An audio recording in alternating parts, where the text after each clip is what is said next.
বাংলাদেশের সবচেয়ে আলোচিত ও বিতর্কিত কন্টেন্ট ক্রিয়েটরদের মধ্যে একজন হিরো আলম আজকে দুপুরে গ্রেফতার করেছে পুলিশ। আর এই ঘটনাটির মুহূর্তে সোশ্যাল মিডিয়াতে আগুনের মতো ছড়িয়ে পড়েছে।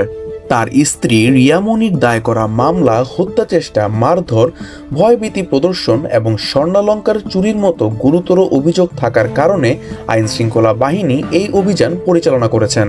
দীর্ঘদিন ধরে স্বামী ও স্ত্রীর মধ্যে চলমান দাম্পত্য কলহল এ পর্যায়ে গড়াবে তা অনেকেই অনুমান করতে পারেনি।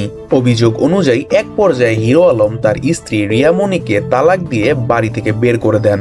আর এই সিদ্ধান্তের পর থেকে পরিস্থিতি আরো জটিল হয়ে ওঠে। দুই পক্ষের মধ্যে সমঝোতার চেষ্টার হিসাবে হাতিরঝিল এলাকার একটি বাসায় পারিবারিক মীমাংসা বৈঠক আয়োজন করা হয়, কিন্তু সেখানে উপস্থিত উভয় পক্ষের মধ্যে দ্রুতই উত্তেজনা তৈরি হয়।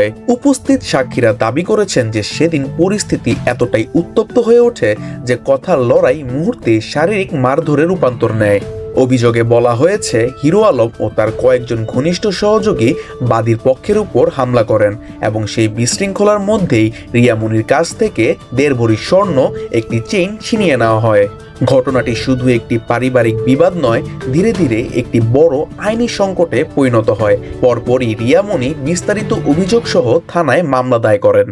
এই মামলায় হিরো আলম প্রাথমিকভাবে জামিন পেয়ে মুক্তি ছিলেন, কিন্তু আদালতের নিয়মিত হাজিরা না দেওয়ায় এবং জামিনের শর্ত ভঙ্গ করায় অভিযোগ তুলে বাদীপক্ষ নতুন করে আইনি পদক্ষেপ নেন।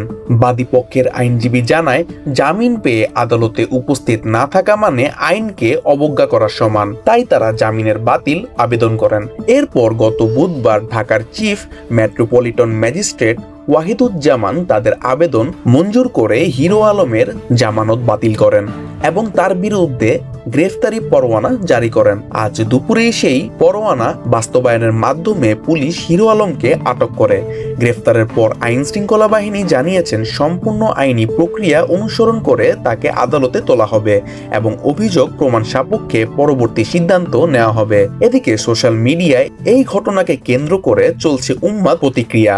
কেউ বলছেন রিয়া মনি নিজে বাঁচার অধিকার ও ন্যায় বিচারের জন্য লড়ছেন, আবার অনেকেই মনে করছেন পুরো ঘটনাটি মিডিয়া আকর্ষণের অংশ বা ব্যক্তিগত দ্বন্দ্বের অতিরঞ্জন। কিন্তু আসল সত্য ঘটনাটা কি তা এখন আদালতের তদন্তের উপরেই নির্ভর করছে। যাই হোক, এই মামলায় নিঃসন্দেহে দেশে নতুন আলোচনা সৃষ্টি করেছে এবং হিরো আলমের ক্যারিয়ার ও ব্যক্তিগত জীবনে বড় ধরনের ঝড় বয়ে আনতে চলেছে। টকটুমির পক্ষ থেকে আমরা এই মামলার প্রতিটি আপডেট, আদালতের সিদ্ধান্ত এবং প্রতিক্রিয়া আপনাদের সামনে তুলে ধরতে থাকব। নজর রাখুন আমাদের পরবর্তী ভিডিওতে। আর ভিডিওটি ভালো লাগলে অবশ্যই লাইক এবং কমেন্টে আপনাদের মতামত জানিয়ে দিবেন।